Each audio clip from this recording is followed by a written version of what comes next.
System को समझिएगा कि चीन में राष्ट्रपति कैसे बनते हैं या फिर वहाँ का पॉलिटिकल सिस्टम कैसे काम करता है, वहाँ की राज्य व्यवस्था कैसे काम करती है, या चीन के संविधान को थोड़ा सा समझना होगा। एक छोटा सा वीडियो जो है चीन के संविधान को समझने के लिए मैंने बनाया है, जो कि आपको काफ़ी हेल्प करेगा। प्रॉपर नोट्स के साथ वो बनाया गया है।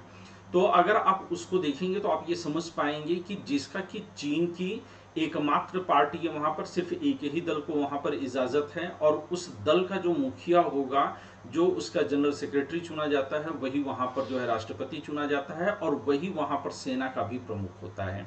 यानी कि एक व्यक्ति के पास वहां पर 3 पद होते हैं। यानी कि आधिकारिक रूप से जो है वह पार्टी का सर्वे सर्वा होता है, दूसरा वह सेना का सर्वे सर्वा होता है, और तीसरा वह राष्ट्रपति के रूप में कार्य करता है। तो ये तीनों पद जो है शी जिनपिंग के पास पड़े हुए थे। हालांकि वहां पर अब तक जो है ये नियम बना हुआ था, शी जिनपिंग के पहले जो है हु जिनताओ से या उनके पहले के लोगों को देखें अगर, तो उन लोगों ने नियम ये बना करके रखा हुआ था कि वो 2 ही टर्म लेंगे। एक टर्म जो है भारत की तरफ 5 साल का होता है, यानी कि 10 साल का। तो तकरीबन 2012 में ये आए हुए थे, 2023 में ये टर्म उनका पूरा हो जाना था, और 2023 में ही मार्च संभवतः 2023 में जब चीन की कम्युनिस्ट पार्टी की बैठक होनी थी, उसको जो है बोलते हैं People's Communist Party of China, PCP के नाम से जो जानी जाती है, उसकी बैठक होनी थी। और उस बैठक में यह प्रपोजल लाया जाने वाला था कि उनको जो है आगे और जो है एक टर्म दिया जाए, तीसरा टर्म दे दिया जाए। तो तीसरा टर्म दे देने के बाद जो है जाहिर सी बात है कि वो अगले 5 साल के लिए और हो जाते हैं। और साथ में ही कम्युनिस्ट पार्टी पर भी उनका कंट्रोल जो है पहले ही संविधान में संशोधन करके, कम्युनिस्ट पार्टी के जो कम्युनिस्ट पार्टी ऑफ चाइना उसके संविधान में संशोधन करके उनको आजीवन उसका जनरल सेक्रेटरी बना दिया गया है। तो ऐसे में ये जाहिर सी बात है कि जो नई पीढ़ी के नेता थे वो ये चाहते थे कि अब उनको ये टर्म मिलना चाहिए। और बाकी भी चीज़ों में अगर कहा जाए तो चीन के अंदर या चीन की जो कम्युनिस्ट पार्टी है उसके अंदर भी बगावत के बिगुल बज रहे थे, और इसको लेकर के कई सारी वजहें थी।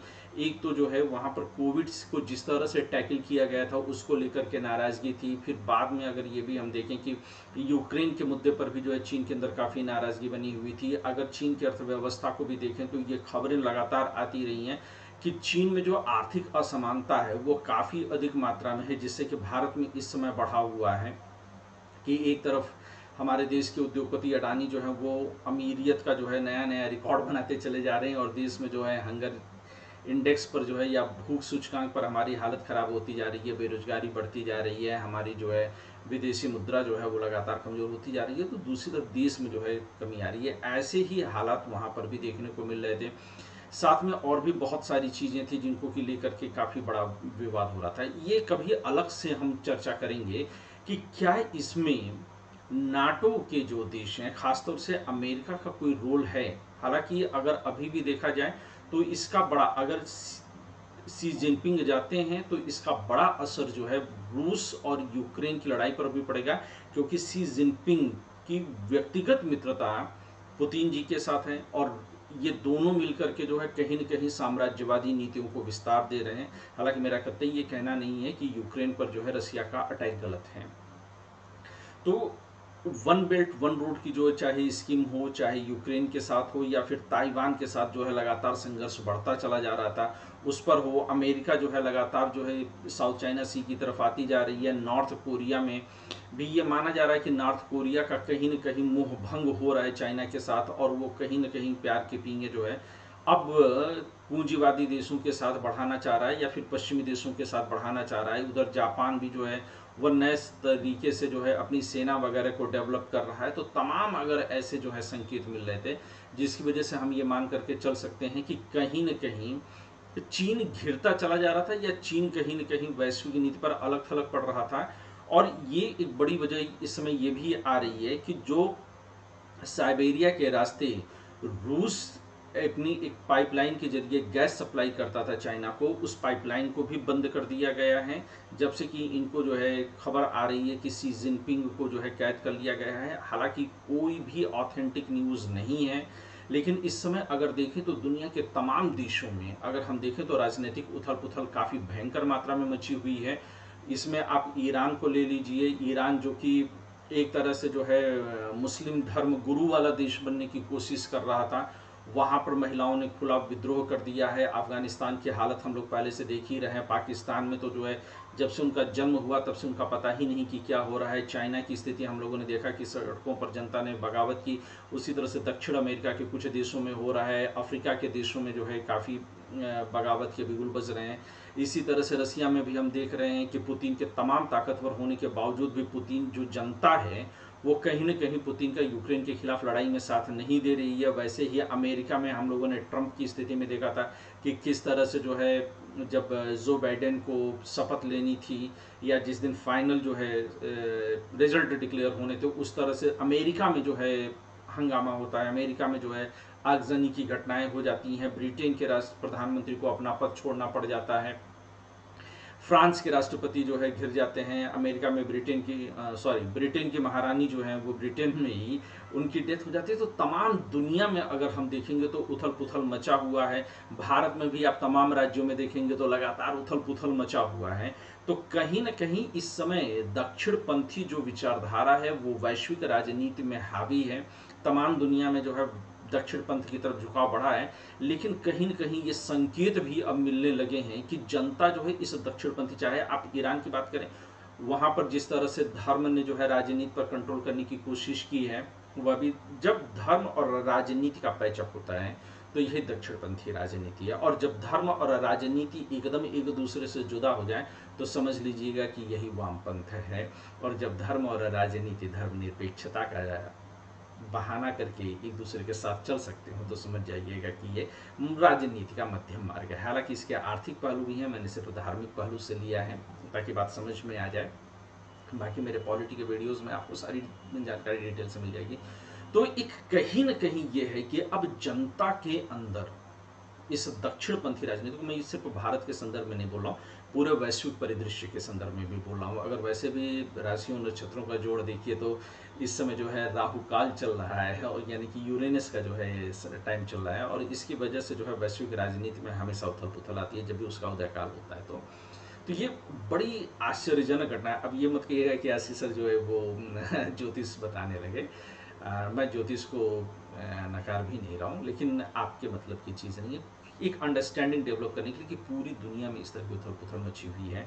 तो अगर सी जिनपिंग जाते हैं तो यूक्रेन के साथ रसिया की लड़ाई जो है कहीं ना कहीं कमज़ोर पड़ेगी। ये देखना होगा कि जो चीन में, ये भी बात क्लियर हो चुकी है अब तक की जो मिलिट्री भी है वो भी सी जिनपिंग के खिलाफ चली गई है। जो वहाँ के चीफ कमांडर हैं, इतने टेढ़े नाम होते हैं कि बगैर अगर सामने न लिखा हो तो याद न रहे, तो वो भी जो है सी जिनपिंग के खिलाफ चले गए हैं। तो ये बिल्कुल है कि कहीं न कहीं वामपंथ के जो धड़े हैं, ये भी आप मान करके चलिए कि सी जिनपिंग पूरी तरह से वामपंथी नेता नहीं थे। वामपंथ में प्योर वामपंथ जो होता है उसमें विश्वास नहीं करने वाले थे, बल्कि वो वामपंथ के अंदर दक्षिणपंथ को बढ़ावा दे रहे थे।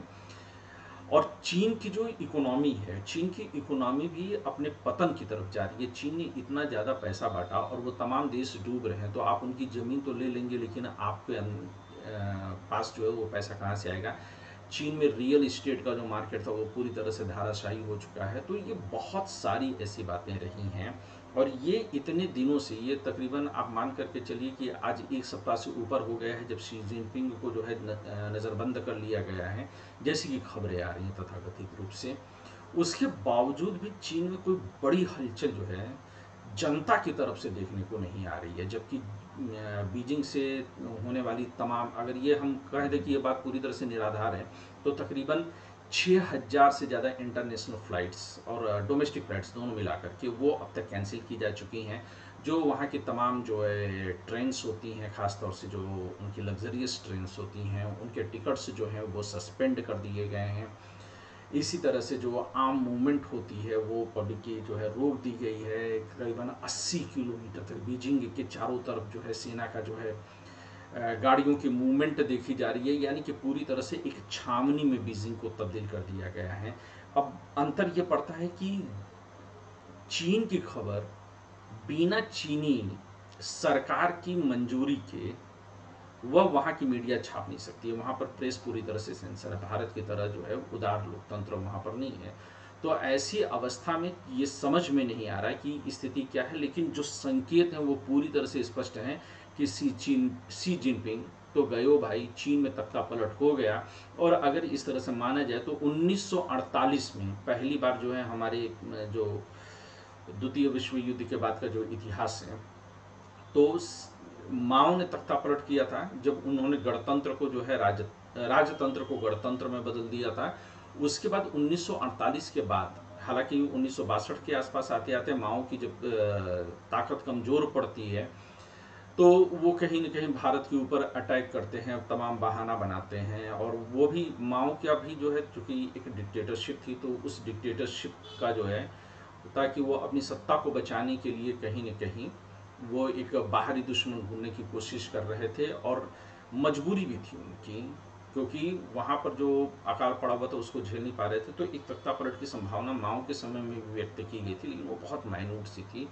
और बहुत सारी थ्योरीज उस पर काम करती हैं। कभी भारत चीन संबंधों पर आपके साथ बात होगी तो उस पर बात किया जाएगा। और तब से लेकर के, यानी कि 1948 के बाद 2022, यानी कि करीबन 74 ईयर्स हो चुके हैं, जबकि पहली बार चीन में तख्ता पलट हो रहा है, पाकिस्तान में हो चुका है। तो क्या असर पड़ेगा, और आने वाला जो राष्ट्रपति होगा वो किस तरह से जो है अपनी नीतियों को आगे बढ़ाएगा। ऐसा नहीं है कि, एक तो हमेशा समझिएगा कि कोई ब्लैक एंड वाइट परिवर्तन कभी भी नहीं आते हैं। अगर इस ब्लैक एंड वाइट परिवर्तन की बात करें तो सिर्फ एक था, अभी उनकी मृत्यु हुई है, बड़े महान नेता थे, जो यूएसएसआर के पूर्व राष्ट्रपति थे, मिखाइल गोर्बाचेव। तो मिखाइल गोर्बाचेव ने जिस तरह से जो है ब्लैक एंड वाइट पॉलिटिक्स बदलने की कोशिश की थी, वैसी जो है विश्व इतिहास में नहीं दिखाई देती है। धीरे धीरे धीरे धीरे पॉलिटिक्स जो है चेंज करती है। तो क्या उनका जो है रणनीति क्या होगी, क्या वो जो है, क्या इसमें अमेरिका का कोई स्टेक है, क्योंकि रसिया जिस तरह से जो है नाराज है। तो अगर ऐसा होता है तो फिर देखने वाला होगा कि ये दो ध्रुवीय जो विश्व की परिकल्पना शी जिनपिंग के समय में की जा रही थी, और वो अपने आप को वर्ल्ड लीडर के तौर पर इस्टेब्लिश करना चाहते थे।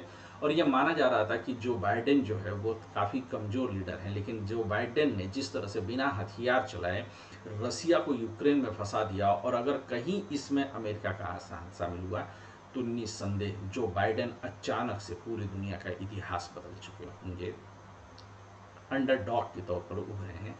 तो मैं और डिटेल जैसे ही हम लोगों के पास आएगी, मैं आप लोग के बीच में लेकर के आऊँगा। तब तक आप लोग देखते रहिए। और जो मैंने कहा था कि चीन का संविधान इस समय पढ़ना आप लोग के लिए बहुत ज़रूरी होगा, उसका लिंक जो है मैं डिस्क्रिप्शन में डाल दूंगा, आप लोग उसको ज़रूर पढ़िएगा, जुड़े रहिएगा। और अगर अब तक आप लोगों ने IAS मार्गदर्शक आशीष सर ये यूट्यूब चैनल सब्सक्राइब नहीं किया हुआ है तो इसको सब्सक्राइब करिए, शेयर करिए, कमेंट करिए, लाइक करिए, और इसे एक बड़ा अभियान, एक बड़ा आंदोलन बनाने में आप मेरी मदद करिए।